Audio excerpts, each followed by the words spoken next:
Hi, I'm Yanru from LHP 412 Group 1. I am Wei. So for Task 1, our group chose Second Life by Yang Jie.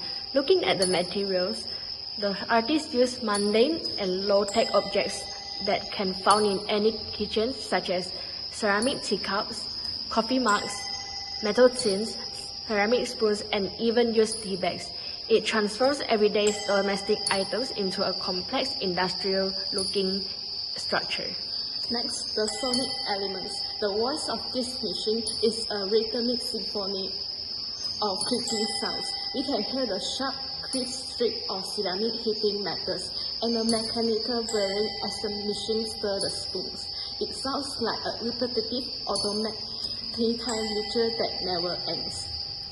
So as for the kinetic movements, the object is in constant repetitive motion.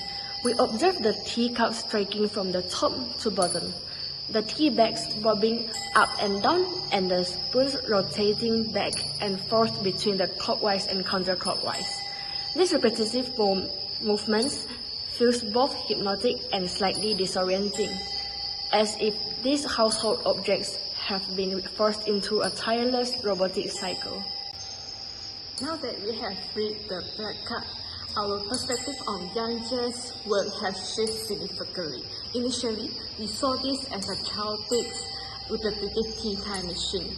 We thought that the clicking sound were just mechanical noise and the movement were purely industrial.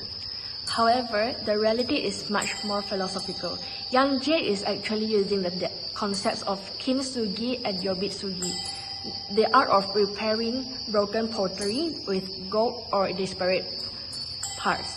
Instead of just fixing these broken cups and teapots, the artist integrates them with mechanical parts to give them a second life.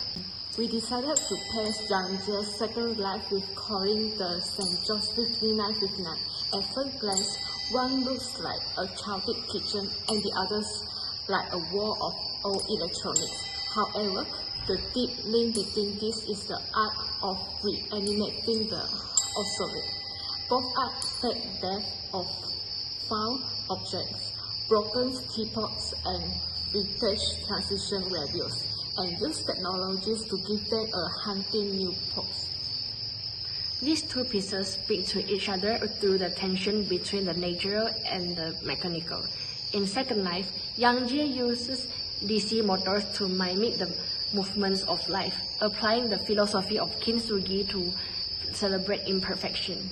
Similarly, in 5959, Corinne de St. George used 118 radios to broadcast the sounds of crickets, a symbol of nature trapped within a man-made audio loop, while Yang Jie gives life to domestic objects through movements.